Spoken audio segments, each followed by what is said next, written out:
Driving the Kia Ceed. This is the new version of the Ceed. This is the C with no apostrophe, EED. They've changed from the old way of doing it. This one is the 1 litre petrol. This one is in K4 spec. They have the specs set out with K numbers, K2, 3, 4, 5, 4 and 5 in the diesel, 2, 3, 4 in the petrol. It's a very high spec car. It has everything you could possibly need. Kia are putting on a big push, and you can see with this that the fit and finish and the touches inside and everything, they really are chasing the mass market with this for the Golf, the Focus. New Golf coming next year, new Focus arrived there recently. And this is a good effort. They really are getting there. Every iteration of Kia cars are taking a big step forward.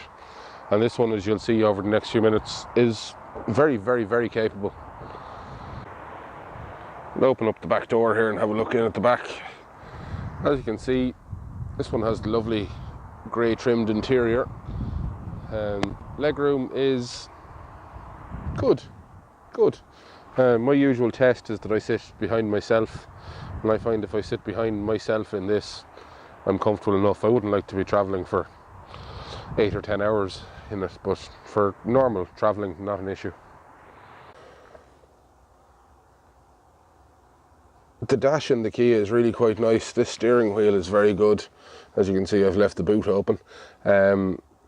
Touch screen here, which we'll get a look at in a minute when we have her fired up, is very good. This one comes with a 6-speed box, which I'll tell you when I'm driving it later. I think it's probably a gear too many for this 1 litre engine, but we'll chat about that later on when we're on the move. The new Kia Ceed, just going for a drive. As I was saying, this is the 1 litre petrol 6-speed box. Spec in here is lovely, and it's really very nice. The infotainment system here, you'll run through it here in a second, is very easy to use, very good.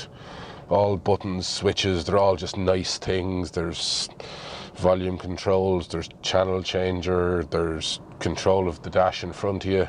It's changed, and you have really very good cruise control system, which comes in very handy when you're on the motorway and stuff.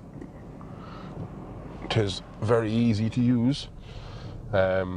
Just out on the road here, one thing I will say is, without the radio on or whatever form of entertainment you like to listen to while you're driving, it can be quite noisy. It's the little 3-cylinder, you can probably hear it there. It's working. It certainly is making itself work. But turn the radio on, you'd never even notice it, and in your day-to-day affairs, not over revving it, we look for this sort of problems. We look for noise, and just spinning along normally there, it's absolutely perfect. The infotainment system on this is very good. Back to the menu here, so you have all your standard stuff, Android Auto and CarPlay, all possibilities, everything, and it's a reactive screen. You're not waiting for it. There's no big delay once you don't have terrible fingers like mine and you miss what you're looking for. You have a nice screen open like this with everything on it. Down here below, you can get to most of your menus with tactile buttons. Volume, nice twisty knob for the radio, nice proper tactile button, I like it. Down here we have the climate control. As you can see, I have it in auto and have them synced, so you just change the driver's one and everything else changes. If you're on your own, it's the only way to have it. All fairly standard stuff across there. You can see down here below there is a charging tray for your phone. It took me a while to work this out. I thought that this area down here where my little bit of change is was where it was charging, and between myself and a friend on a drive to Dublin the other day, we found out that that charging tray is actually up on top here.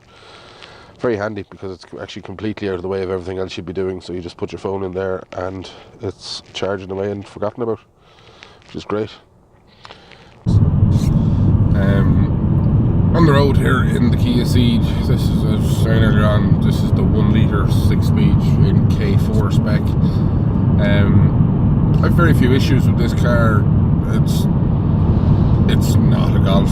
I'll be blunt about it. They're not quite there yet, but they are putting in a serious push.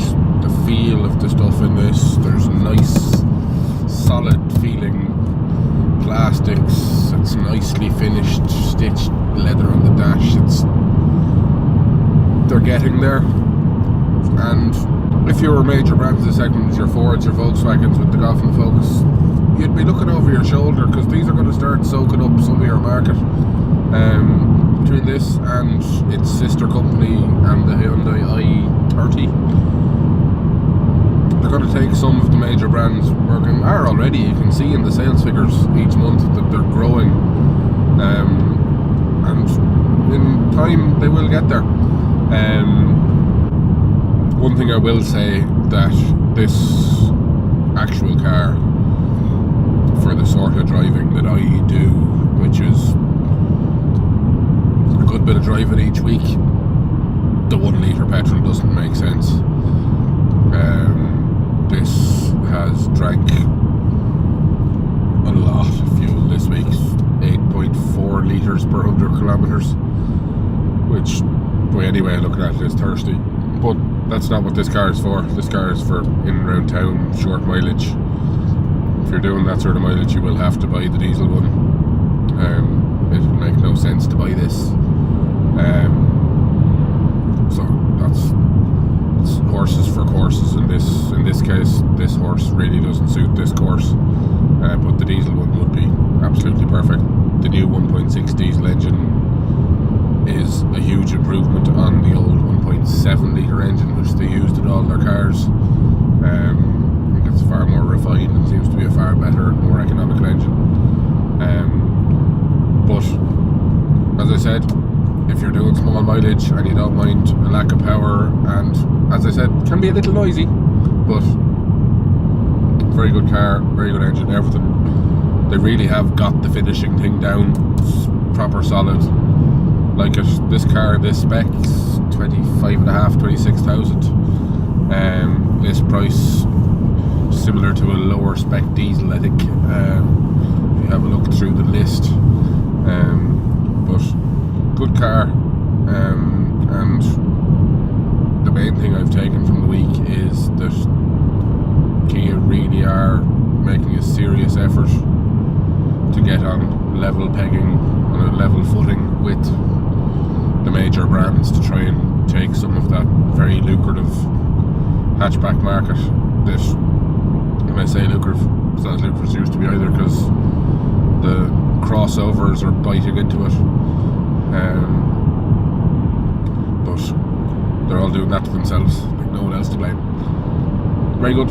I will stay going. I'm taking a couple of weeks off for Christmas. I will have a video back in your inbox, back on YouTube,